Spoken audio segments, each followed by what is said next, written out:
Welcome to Words of Wisdom. Join me as we explore the brilliant minds that shaped our past and discover how their philosophies resonate in our modern Hear the name world. Miyamoto Musashi, and what do you think of? Probably a masterless warrior, a philosopher with a sword, maybe the greatest swordsman Japan has ever known. But what if the icon we all know and love from movies and manga is, well, more myth than man? Yeah, this is probably the image that pops into your head, right? The lone samurai, wielding two swords with this deadly kind of grace. He's the founder of the Niten Ichi-ryu, the famous two heavens as one school of swordsmanship. His whole legend is built on this one incredible number. He was undefeated in 62 duels. 62! A record like that earned him the title of Kensei, or Sword Saint, and pretty much cemented his place in history as this unparalleled warrior. And that right there, is the big question we're digging into. Because the story of Musashi as the steep, spiritual Zen warrior seeking enlightenment through the sword, it might just be a much more modern invention than you think. Okay, so let's get into it. First things first, we need to lay out the popular version of the story, the legend that's captivated millions of people all over the world. I mean, the legend is huge. He's the sword saint, the strategic genius who wrote the Book of Five Rings, and a massive cultural icon who's inspired everything from blockbuster films to classic manga like Vagabond. He basically represents discipline, perfection, and the whole warrior's path. But where did this specific image of a spiritual, Zen-focused warrior actually come from? Because the real historical records of his life are famously scarce. So who filled in all those blanks? Well, the answer, believe it or not, is a historical novel, Eiji Yoshikawa's Musashi, which was serialized in a major Japanese newspaper between 1935 and 1939, is almost single-handedly responsible for creating the modern archetype of Musashi that we know today.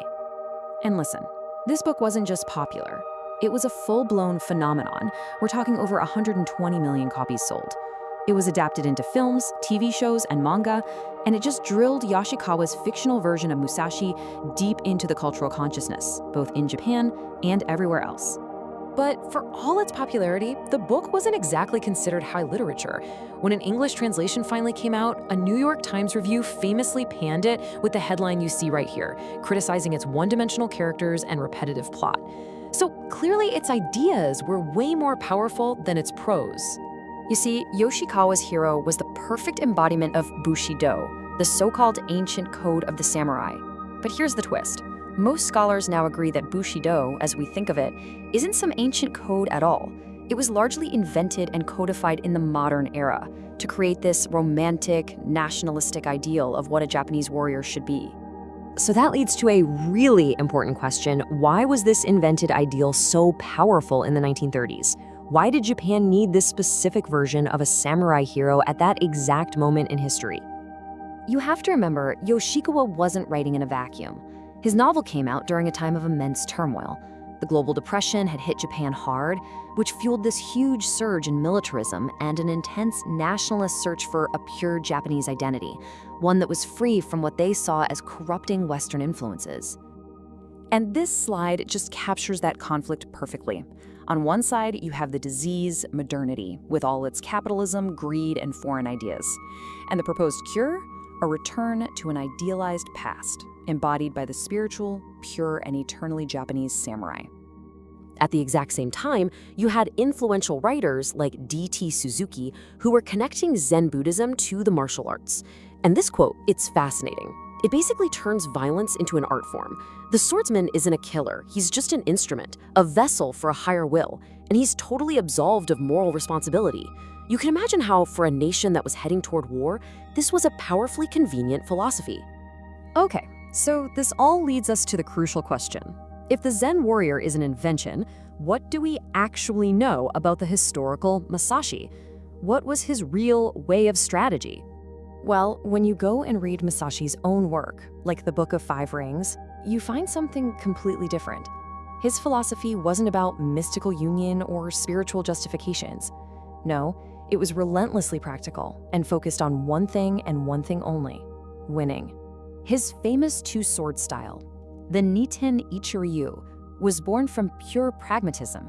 I mean, his logic was simple. Why fight with one sword when you're carrying two? He saw it as just being efficient. You use the short sword for close quarters defense and the long sword for attack. It was all about versatility and balance, giving you a tactical edge over an opponent who only used one. And this quote from his later work, The Path of Aloneness, really says it all. This is not the philosophy of some devout Zen warrior who's relying on enlightenment to win a fight. This is the code of a supremely self-reliant strategist. Sure, acknowledge the spiritual world, but when you're in a duel, you count on yourself and your skill, period. So if the popular image of Musashi is largely a 20th century fiction, why on earth does it remain so incredibly powerful today? Well, it's because the invented Musashi is just an incredibly appealing idea, isn't it? He offers an escape from the messiness of modern life. He's a symbol of discipline, a warrior who turned violence into an art form, and a powerful character who continues to inspire stories that resonate with audiences all over the globe. Ultimately, the story of Miyamoto Musashi is a perfect example of how we shape the past to serve the needs of the present. And it leaves us with a really fascinating question to think about.